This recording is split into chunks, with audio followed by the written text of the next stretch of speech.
Olá pessoal, tudo bem? Vamos aqui dar continuidade no nosso projeto que tem a finalidade de gerenciar os nossos lançamentos financeiros, ok?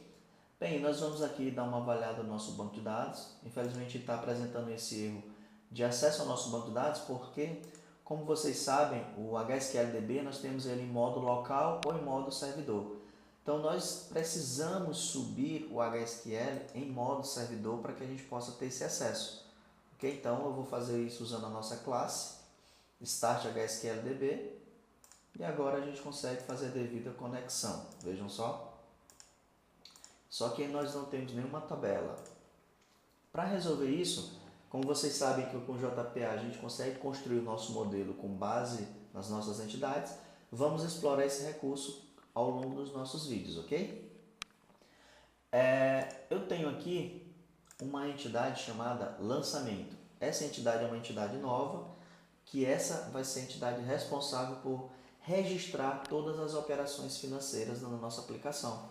E aí, como você já conhece algumas anotações, alguns atributos, nós vamos ter o nosso ID, nós temos um atributo do tipo data, um atributo data do tipo date, utilizando o pacote Java Util e não Java SQL Date. Nós temos duas novas anotações para conhecer, tá? Ou nós já conhecemos a column, dizendo que é nullable false, e a nossa anotação temporal. Essa anotação temporal vai dizer que qual é a estratégia de data que a gente vai definir quando estivermos trabalhando em uma coluna com campos que gerenciam datas no sistema. Então nós temos três tipos de configuração de data, tá? Nós temos a temporal.date, que é o que a gente vai usar, time, que é só hora, a date é data, e timestamp, que é data e hora, tá? Então nós vamos usar a date para só registrar a data, né, sem hora, no nosso banco de dados. Nós temos aqui um atributo descrição, que vocês observam que ele não tem nenhuma anotação, e a expectativa é que a gente, que o JPA ele consiga criar a nossa coluna descrição e dê as devidas configurações, mesmo que a gente omita essas informações com as anotações correspondentes, tá? É só em nível de compreensão que muitas das vezes nós não precisamos estar anotando todos os atributos. Vamos anotando à medida que realmente tiver alguma necessidade, tá? Quando a gente está falando de campos com precisão ou campos com tipo double, né, nós vamos utilizar dois atributos, que é o length para definir o comprimento, o quanto o nosso valor ele suporta a nível de quantidade de caracteres, e a precisão, que são as famosas casas decimais. Então, aqui eu estou dizendo que eu vou ter 2 dígitos após a vírgula na configuração do nosso mapeamento e das nossas tabelas, ok? Uma outra anotação que a gente vai discutir bastante ao longo dos vídeos depois é a necessidade de agora eu estar mapeando outras entidades à minha classe. Minha classe principal, no caso, é o lançamento. Então, quando eu tenho essa necessidade de ter um relacionamento entre as minhas entidades, eu uso a notação many-to-one para dizer que muitos lançamentos poderão estar associados a uma mesma conta. Então, é many-to-one. E aqui eu digo join column para dizer o seguinte, olha, o nome do campo que vai existir na tabela lançamento, que é uma foreign key na minha tabela de conta, chamará-se ID conta e ele não pode ser nulo, obviamente, né? A mesma coisa eu vou fazer para a nossa natureza. E aí aqui eu inverti a convenção. Aqui eu coloquei ID conta e aqui eu coloquei natureza ID, mas vocês sabem que é o nome do atributo no banco de dados, ok?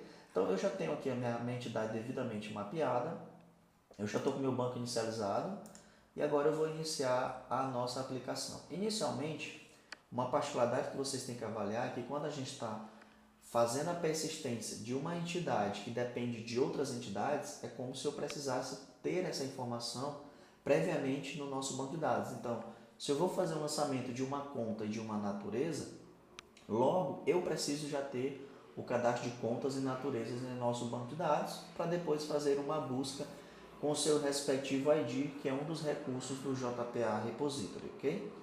Ou de todo o contexto de persistência. Então, inicialmente eu vou só incluir as nossas contas e naturezas. Então, eu vou vir aqui, vou dar um run na nossa aplicação, Java Application. Vamos acompanhar o nosso console.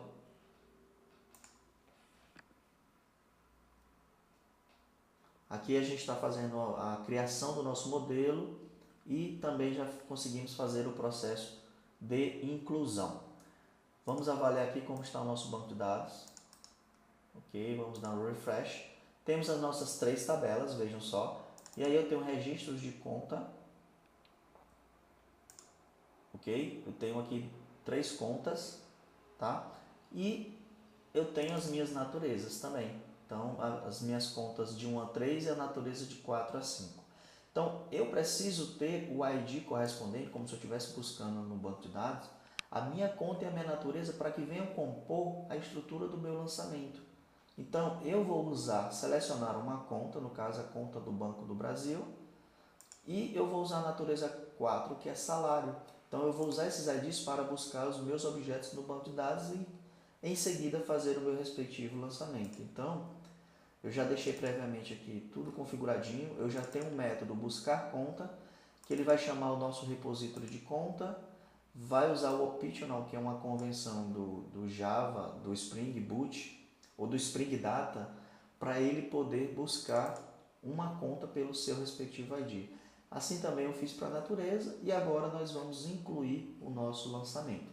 Ok? Eu vou definir que a minha conta é a conta 1, mas a minha natureza, como vocês viram no banco de dados, o ID é 4.